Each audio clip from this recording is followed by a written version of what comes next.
How's it going, people? Welcome back to the channel. Hope you're all good, hope you're all well. Make sure you hit the like button first and foremost. This is somewhat a different video than you're normally used to seeing here on AFTV, but with Kai Havertz having made the move from Chelsea to Arsenal, one of many players to make that move, and vice versa, Arsenal to Chelsea, we thought we'd look back on the players that have made these moves, whether directly or through other clubs, and somewhat rank them, put them in a tier list. You're used to seeing this online, I'm sure you've seen it before. I've brought with me my big six brother, fresh from New York, Matisse, big Chelsea fan. What are you saying, Matisse? Listen, people will ask, are we even rivals? The amount of time we're sharing players and transfers, we shared a lot still. Doing deals, it seems like we're not really rivals. We're always trying to help each other out. So it's going to be interesting to see who got the better bargain. I don't know about help each other out, though. I don't know about that. I don't think you've helped us out much. But hopefully with Kai Havertz, they have helped us out. It's still somewhat up in the air what that transfer does and is for Arsenal. Yeah. But I know what it looks like for my bank account. Yeah, of course you do. Of course you do. We'll talk about that in a year. Maybe all will have changed and he's worth more than what we paid for him. But we'll see. We'll see. As you can see, there's a fair few players here, you know. There's a fair few players here. They've just been put into any sort of order, people. So we're going to start from... We'll start from my side. We'll start from my side, and we've got David Luiz up first. Obviously ended up at Arsenal from Chelsea, so it's up to me to rank him. Yeah. Strange move. Very, very good player. Champions League winner with us. Brilliant ball playing centre back. Played DM for us a few times as well. But I feel like we got the best stint from David 100%. Luiz. Obviously there was a PSG kind of gap in there as well, where he scored against us at the Bridge. So he was a bit of a kamikaze kind of character. He's kind of chaotic. I remember that to say the least moment of him on the floor, kind of smiling. Little dive. Well, when he opened his eyes, he's a character. He's a character. Slapping in free kicks, long shots away at Craven Cottage. So we had a great time with David Luiz. Won quite a few things with him. But when he went to Arsenal, I saw a lot of errors, a lot of mistakes. I think that was a time early in Arteta's era, I think, was when he was trying to have experience in the team. I think Willian as well. Was he Emery's or? I think Emery signed him first. Yeah. Then I think it was extended for a year. To me, it wasn't the strangest one I've seen Arsenal do. I kind of understood it. Yeah. A bit of a leader, there's experience there. Remember us defensively back then, we was all over the gaff. So I could understand it. But it didn't work out how I would have hoped. Even that extra year he was given, I was like, why? Him and Willian at a restaurant, who we'll get to. Willian, don't even bring that guy's name up. He's definitely on this list somewhere. But David Luiz, Arsenal, it's flop or bad. It's flop or bad. I know some Arsenal fans, a lot of Arsenal fans at the time were saying he's been our best defender. It was very easy to be our best defender back then. Yeah, was you not finishing like 8th? Our pool was crazy. Yeah. Crazy. The first season we finished 5th under Emery, but then a couple of 8th played. Yeah. Flop or bad? I'm going to say bad. Okay. I'm going to say bad. Save some space for some others. I'm going to say, we're going to need a few in these categories here. I'm going to say bad. I think he had good moments. He was better than the rest, but essentially best days at Chelsea. Yeah. He had won it all. And his hunger wasn't there. I expected him to come in and try and change the culture of the club a little bit with that leadership. Yeah. But he came in and he was part of the tomfoolery. You get what I'm saying? So Lacazette, Aubameyang, all those guys. I'm not. Put him in the bad category. Put him in the bad. Next up, Ashley Cole. This one pains me. This one is wonderful, and this is your academy product. Yeah. Invincibles. Yeah. This is your guy, left back. It's not my guy, but... Well, it's not Cheryl Cole's guy either. Yeah, well... It's not anybody's guy, you know what I'm saying? Like, this is my guy. This is my guy. I ain't going to play no games. Star. One of the best left backs ever to grace the game. Fair. Was one of the only ones that could lock up Ronaldo and Messi. Won everything he needed to win at Chelsea. Was just one of the best players, really, for their position I've ever seen. And to be honest, he was brilliant. You know, defensively 1v1, you couldn't get past him. He had the speed. He was good on the ball. You know, going forward, I wouldn't say he was, a Trent or anyone. He didn't need that back then. Yeah, he didn't need that back then. That was a different era. But he did, at times come with an assist or two. I remember at the Emirates, Didier Drogba open up his foot, top corner off both posts and in. That was an Ashley Cole cross. Two demons coming to the table there. So yeah, he was outrageous for us. I can't remember what we paid. Actually, no, it was a swap with Gallas. Was there any money involved? Gallas plus 5 mil. Yeah, I mean bargain, man. You're talking about the best left back in the Premier League, in my opinion, in history. For 5 million plus Gallas. I can't even disagree with anything you said. It's a beautiful deal. That's why it hurts. I can't disagree with one thing you said. Yeah, He belongs in the star category, to be honest. But no one likes him though. He is a bastard. Yeah, I know. But he's our bastard. I know. Yeah. Well, you Chelsea are bastards, isn't it? So, it is what it is. Actually called star category. I'm sure no one can argue with that. Next up, listen. These men have put Kai Havertz in here. I can't really judge Kai Havertz now. Yeah. So I'm gonna have to put him straight into average. Yeah. Because he hasn't played a game for us yet. Yeah. And to be honest, looking at the players in this list, he's in the best tier he could be in terms of Chelsea players that have played for Arsenal at the moment, because he hasn't done anything yet. He hasn't done anything. Yeah. Listen, there's a lot of pressure, 65 mil. And from what I've seen of Havertz and know of Havertz at Chelsea, he's more likely to be in these 3 categories than entering these 2. That's my prediction based off of what I know. Yeah. But Arteta's shown that I don't know much. Because Ben White, Ramsdale, many others along the way, I didn't expect them to elevate us. He's had a couple L's though, Arteta. He's had a couple L's. Vieira at this point is an L. Pep's had L's. Yeah, everyone's had Fernand Torres is actually a Pep L there. So Calvin Phillips so far. So Arteta's recruitment and Edu's recruitment has been really good, really strong. Yeah. Willian was an Arteta, I think one of his first. So yeah, you like bringing this name up. I don't want to hear this guy's name. I'll be honest. Well, that's part of the video, isn't it? But listen, I'm just saying there could be some little ones that get away with Arteta, some that don't work out. And hopefully this is one of them, because if we've taken 65 million in for a player that kind of leaves something on the table, and that's the best way I can say with Kai. He's a good player. He's got a lot of attributes. You could say he's a jack of all trades, master of none. There's potential there. And maybe you can get the best out of him in terms of changing his position, playing him in attacking midfield. I still think the play will go through Odegaard. I think almost Kai is used to the play going through him at Bayer Leverkusen off that right-hand side, so it's a bit of a change for him to play on the left where Xhaka plays. I think defensively, it's a different profile, because now off the ball you've got Zinchenko and Havertz on that left side. Defensively, that doesn't sound great. Yeah. Going forward, it does. So, listen, if we've banked in 75 million for him to just be a moments player or a player... 65, yeah. For a player that kind of... For a player that leaves it on the table, I think sometimes I come away from his performances, I think you've left something out there. Like, work rate, he can give you work rate, but in terms of what he can do on the ball, I'm like, you've left something on the table, because I can't point to more than 5 games, and I can't really think of games right now, but I definitely can't point to more than 5 games where Kai's been, he's been that guy on the football pitch out of everyone on that pitch. That's fair. Listen, it surprised all of us. Next up, Olivier Giroud. He's definitely in the top 2. It's such a weird career. He has had a weird career. Because at Montpellier, he was handling business. I don't want to put him into star, because that's actually cold territory, and that's crazy. Yeah. But it's been very good for us. Not a consistent starter, but this guy come in, brilliant target man for Eden Hazard, probably Eden Hazard's favourite striker to play with at the club. Yeah. Lovely little deft touches, little flicks here and there. Really good technically. He's not a goal scorer who's going to get you 20, 25 goals. He's never going to be in that category. But very, very good sub to have come on and target man and give you something different to have behind the top striker. So, and professionalism A1, scored in big games, Baku. That fantastic performance from him there. So I can't fault him. Scored in FA Cup against Southampton.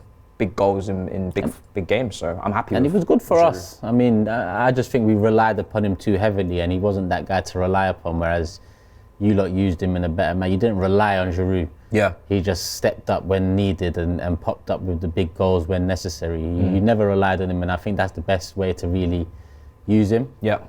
Arsenal relied upon him too much, and that's what cost us, and that's what led to our frustrations. And when Lacazette and then Oba came in, it just felt like, it makes sense to see past Giroud. But then, listen, Oba hit the ground running, Oba banged for a couple of seasons. But in terms of Lacazette and Giroud, from the moment Giroud left Arsenal, Giroud's done, madness. He had a better career. Trophies wise, yeah. He had a better career, and looking back now, I think an option, a plan B like Giroud, would have boded a lot better for us. But he went Chelsea, done his thing, he won multiple trophies. Yeah.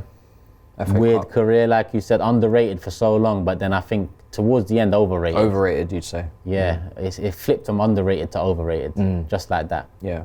But, when people want to banter Arsenal, there's always that... Thank you, Arsenal. That exaggeration in there and all that. So, yeah cool. Olivier Giroud. We got another one for Chelsea, though. Pierre-Emerick Aubameyang. I never wanted him, First in the flop category. I never wanted him. And you know what? It's not his fault he's in there. It's our fault. I agree. It's our fault. We should never have signed him. Never have signed him. It was never the profile we needed. It was a Tuchel kind of signing, because obviously Tuchel had worked with him at Dortmund. Then Tuchel is sacked after playing him one game, so that's a complete waste of time. If you're going to bring in Aubameyang for a manager... You're saying Tuchel was looking funny in the light, yeah? In terms of a recruitment standpoint, yeah, some decisions that he... Look at what Poch done to you, man. You are slandering the... No, it's not slander. It's not slander. It's just me being critical of one part of his managerial. Same Ferguson. He didn't train players. He was more of an office kind of guy. This is Tuchel recruitment is a bit fugazi, but yeah, I never agreed with the Aubameyang. I actually wanted Jesus. I remember banging on about that for a long time, because even though Jesus is not prolific, I know chance creation, affecting the play. He's a very good player, and Aubameyang is the complete opposite. He can be a goal scorer, but he's not going to be able to contribute outside of the penalty box. Nothing else to him, and that's why you guys never played him down the middle. You actually started playing him off the left, Lacazette down the middle, because Lacazette could hold the ball up, link up play. We started playing him down the middle. For me, it was never going to be that guy in a team that suffered with chance creation as well. So he was always going to be isolated. But it's not his fault he's in there. I would take the blame, put it on us, and say we should never have brought him in. He went through a lot of things personally. Obviously, Barcelona leaving them, never really wanted to.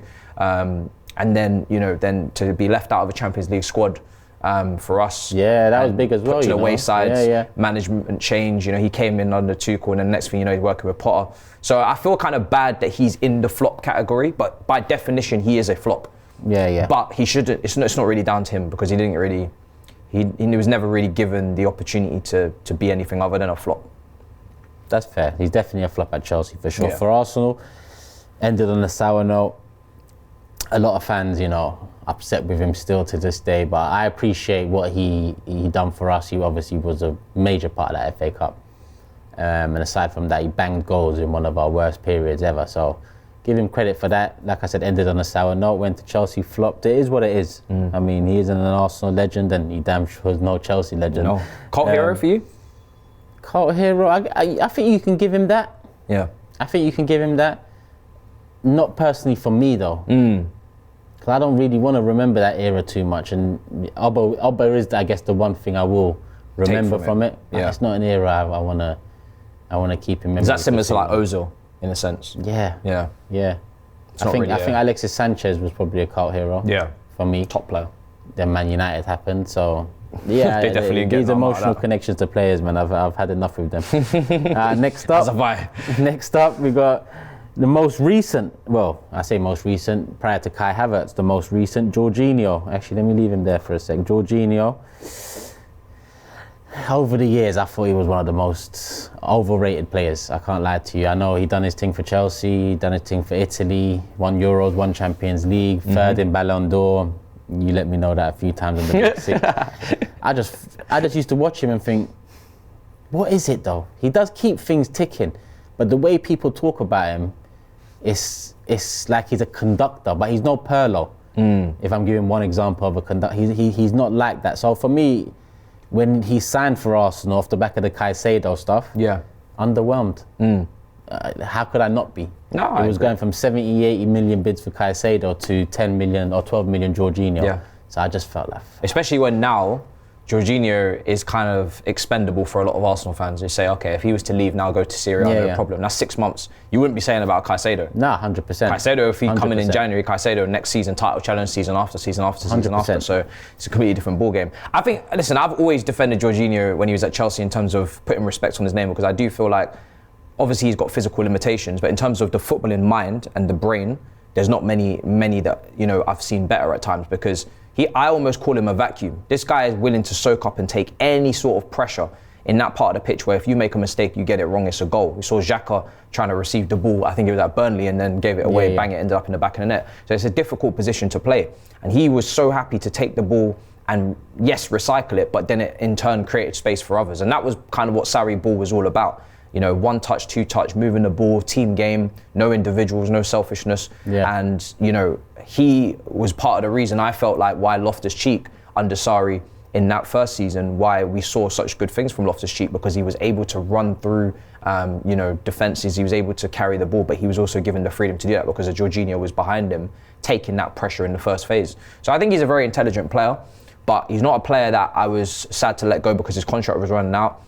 I wouldn't really renew it because I do want a different profile in there. I like and respect what Jorginho has, but I also want more.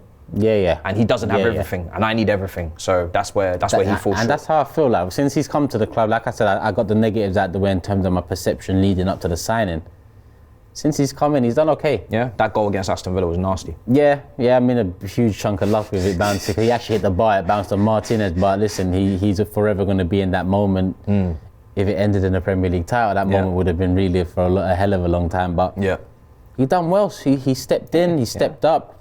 I see what you're talking about the soaking up and the intelligence. You know, obviously I watch him a lot closer for Arsenal than I ever did for Chelsea or Italy.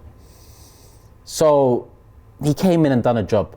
But he goes in average, doesn't he? Yeah, I mean, 12 million, you come in and done a job, I guess that's what 12 million is worth. But for me, he goes into average, I'd say. He hasn't done anything at Arsenal significant. No, you're going to have some comments saying, oh, how can you not put him in good because of this? Nah, it's been 6 months, few 6 games. months, it's not that much. Not that many minutes. No. Did well, average. Yeah. That's where I put job done. He did his job. Yeah. For 12 mil, he did his job. Next up, another midfielder. One I remember fondly, Emmanuel Petit. I don't remember this man. I'm a 99. I'm a late 90s baby. I don't remember this man. When they told me this man was on the list, listen, he signed in 2001. I think it was 7.5 million from Barcelona. It might have been 01. Midfielder. I actually remember more hearing about him at Arsenal than at Chelsea, because obviously at Arsenal he's got a bigger legacy to go off. But at Chelsea, I don't remember too much. So I'm gonna put him in average, just based off my own memory and lack of. You know, I put him in average. But what do you remember? Do you remember much of him in the Chelsea shirt to say he should not maybe in a Chelsea shirt? Go above? Not in a Chelsea shirt. But early Fly Emirates years. I think he was all right at Chelsea, because obviously back then Chelsea weren't the Chelsea we've come to know now. Yeah. It was more like. I was 4 years old when this man was kicking ball. I was 4 years old.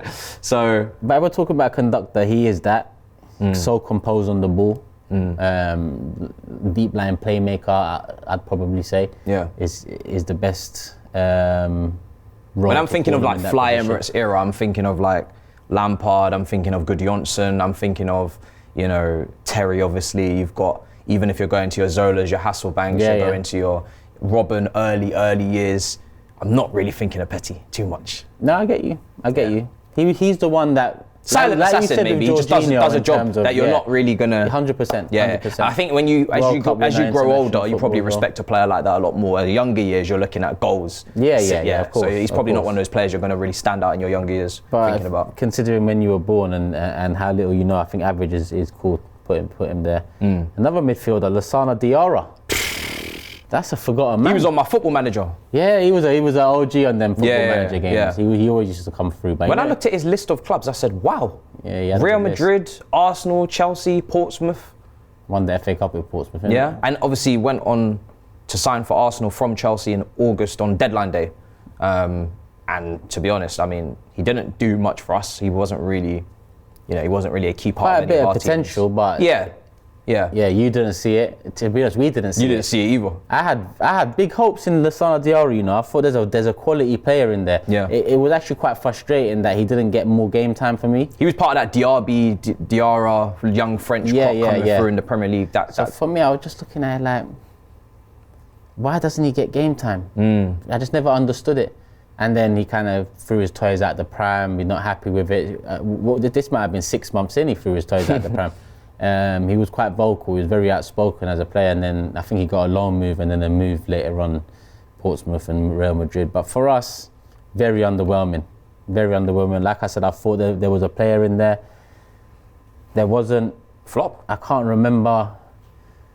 Yeah. It has to be a flop. I was thinking average, but I'm gonna put flop because I just have no memory of Diarra doing anything in an Arsenal shirt apart from me expecting him to do something. Next up, OG for Arsenal, Nicolas Anelka went round a bit. He went around. Quite a bit. Liverpool, Bolton, six City, Premier League clubs. Arsenal, Chelsea, West Brom. Yeah. Real Madrid. 6 Premier League clubs. I mean, PSG. This guy was everywhere, man.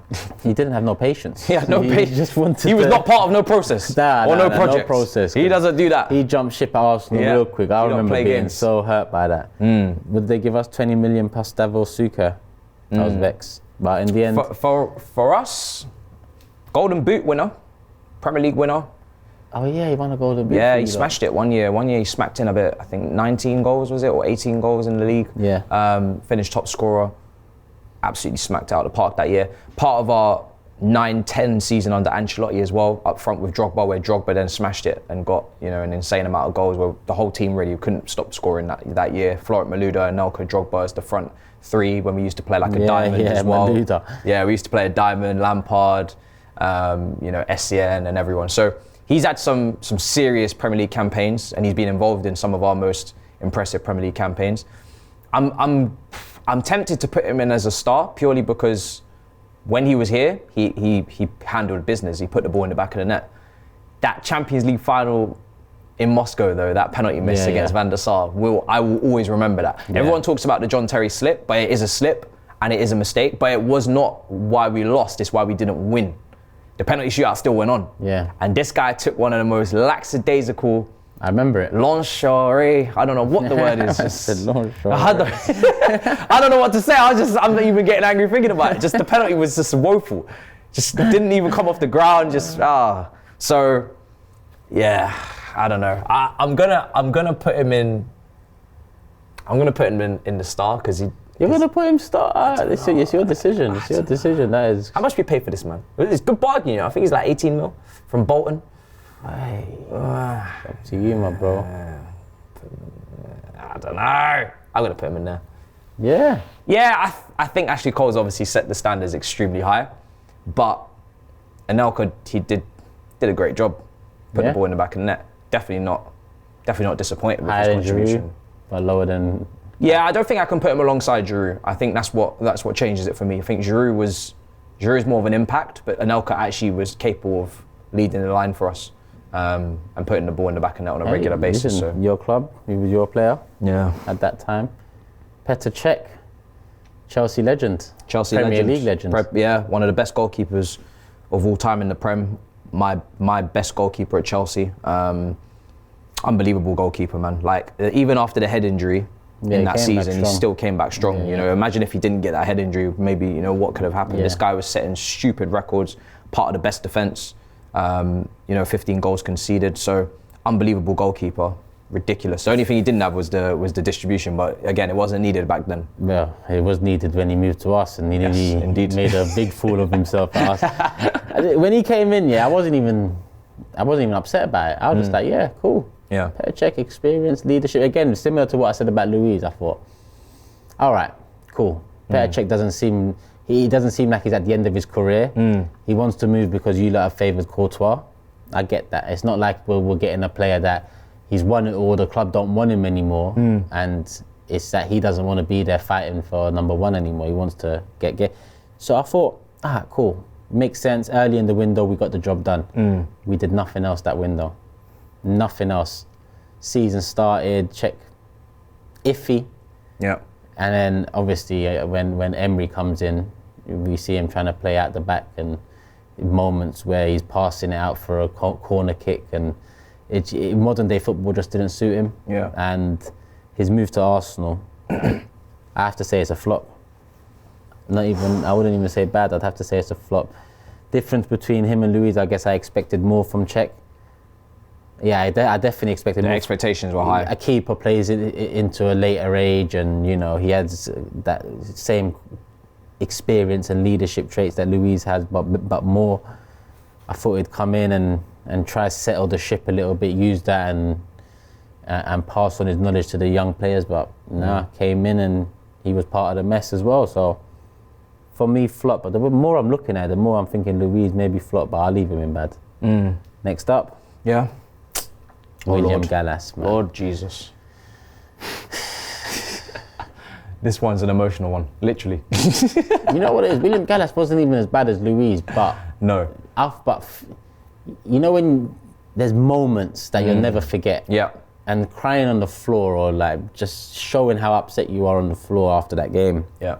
When we were still there up at the top of the table and going for a title.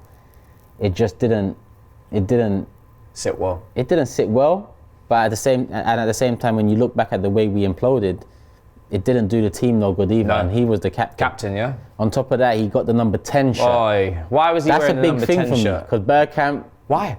I just thought, I wouldn't even mind if you retired the number for a bit. Why did you give him the number 10? I don't understand. He must have wanted it. As a centre-back? He must have wanted it. A centre-back wearing number 10 is one of the most criminal things I've seen. Bro, straight from Bergkamp as well, it made me sick. It made me sick, and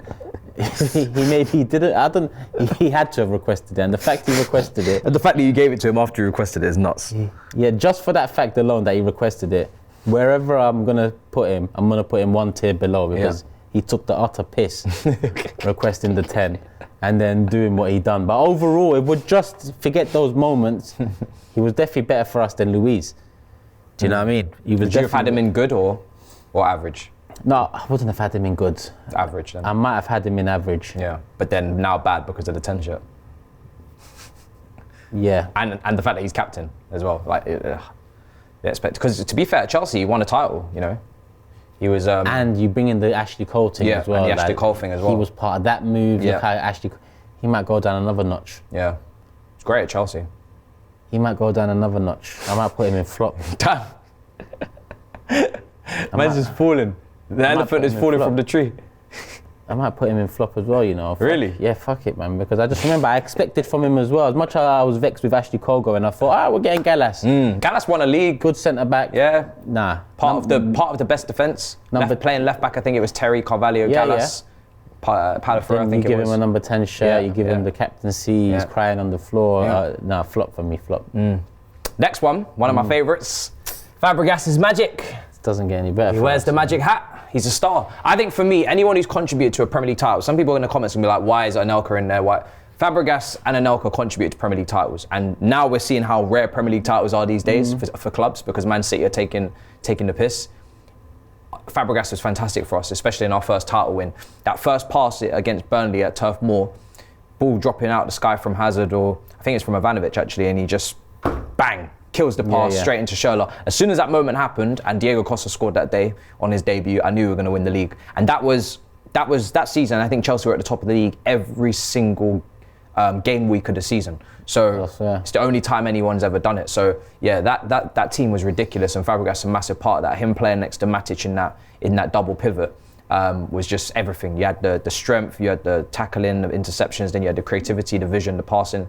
The link up he formed with Costa that season was brilliant. Yeah, it was. So he won the title as well with Conte, but he wasn't a key part of that team. He was kind of coming off the bench. Kante and Matic were then in that double pivot in the 3-4-3. So yeah, for me, anyone who's come in from a rival and has helped us win a title, which is what these two have done in the recent stars, I got to put them in the star category, because some of the things he's done for us is Cesc is special. Going to forget. Special player. Probably hurts me more than Ashley, if I'm honest.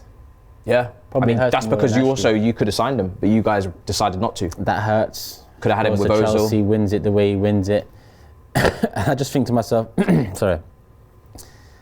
He didn't achieve what he should have achieved at Arsenal, and then went on to do that at Chelsea. With Ashley Cole, he had the Invincibles at least with Arsenal, and then went on and then got more leagues and Champions League. And when you look back at it, he made the move at the right time for someone who wants to win, I guess. But Fabregas, it was pain, man. I thought after Barca, he'd definitely come back to us. Wenger didn't answer the phone or whatever it was, didn't return messages, and then ended up at Chelsea. And in the end, he's got a strong bond with Chelsea because he played such a big part in that title win. I remember that Schürrle assist as well. I was looking at it like, bro, this guy's not like Ozil. He's different. Yeah. Like, you can play Ozil and Fabregas in the same team. Yeah. But that was the reason why we didn't go for him. So no, I ain't got no hard. I've got a lot of hard feelings against Cashley, but you see Fàbregas, no hard feelings. Yeah. He wanted to come back, it didn't work out. He went Chelsea, done his thing. What can I do? What can you do? My club was moving mad. Next up, this is what I'm saying. Why did we have to do this video? Willian. Do you want me to do it? Willian, is there a category below flop? And you know what? We tried to tell you. Yo, the restaurant Ratatouille brothers. Nah, because this list is really pissing me Frying, off. flipping burgers and whatnot together. Do you know what I mean? Business venture. That's why they stayed in London. I said it. I called it from the moment that he moved to Arsenal. I said he's not going there on anything serious. He loves Chelsea. He's still after playing for Arsenal, still leaving little emojis under our Instagram comments and whatnot. Yep. This guy is blue through and through. And he went to Arsenal simply because he wanted to stay in the city.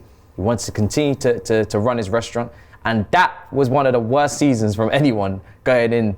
He started off quite well, didn't he? 3 assists, yeah. Yeah, 3 assists. What was it, in 3 games or something like that? First game. First game. But then after that, he said, I'm finished. I'm done. Willian goes into flop. Should have never have done it. That's one of his L's, but we take it. You know, he's made up for it. I like the fact that we got rid of him the year after. That's something Wenger never used to do. Wenger would sign players, they'd flop. They'd still be first team 4 years later. Yeah. With Willian, he came in, didn't work out, see you later. Yeah. I added Luiz back in there as well because just they come and took the piss. They acted like Arsenal was centre parks and they're coming to enjoy or Butlins or something. It wasn't what we needed. Didn't work out. Flop, flop, flop, flop, flop. Who's the last one? Yossi Benayoun. Who? Yossi Benayoun. A very good player at Liverpool. But I think for Chelsea and Arsenal. Yeah, you know what? I'm going to put him in average. You know why? Because he scored a goal for West Ham against Tottenham during that Lasagna Gate season where they was 4th, we was 5th. Yeah. And then we overtook them on the final day. So for that, you're going to give him something. I got fond memories of him for that. Just for that. It's kind of mad that he's played for Liverpool, he's played for Chelsea, he's played for Arsenal. Obviously at Liverpool, West Ham. Obviously at Liverpool, that's when he was part of that Torres, Gerrard, Ryan Babel. Good technical player. Yeah, good technical player. Yeah, good feet. Then came to Chelsea to try and revive Torres along with Raul Morales. Didn't really work out. Went on loan to you guys, I think, on deadline day for a year. Didn't really work out. But when he was at Liverpool, a good player. But for our clubs, nothing really serious. Yeah. I put him in average. Good player, tidy. Didn't do much for either club. Remember him fondly for that West Ham goal. Thank you very much. But he goes into average. Just looking at that makes me sick. 3 stars, Chelsea, 1 Chelsea player in good, 3 Arsenal in average. We got 1 flop. We got 1 flop. And it's not even his fault he's a flop. It's our fault. But yeah. Happy with that list? Happy with that list. I mean, the comments will always have something to debate about, but I think that's a good list. I really do. Yeah, if I had to pull something, I might say, I don't know if Anelka reaches them, man. Maybe I'll check your statistics after this video and I might regret putting him in. But you're the Chelsea fan, my bro. Yeah, but you tell me. He got a golden boot, so I'm like, that's a big. I can't really. That's a big deal. You know, that's a big deal. So. Alright, cool. Love for coming on, Matisse. You know what it is already. People, let us know your thoughts in the comment section below. Just like Matisse said, is this list correct to you? Would you have changed it up anyhow? I know this is AFTV, so thoughts on the Arsenal players and how I've lined them up. Do you agree? Don't you agree? And thoughts on Chelsea and Anelka, should he be up there with Fàbregas and Cole? Because there's no argument that Fàbregas and Cole were stars. With Anelka, I guess the golden boot plays a part, but it's up to you people. Comments, hit the like button, make sure you subscribe, put the notification bell on, and love for the love. We're out. Peace. Shop for AFTV merch at shop.aftv.co.uk. Subscribe to us on YouTube. Follow us on Instagram, Facebook, Twitter, TikTok, Snapchat, and Twitch. We've got content for every platform, so check it out.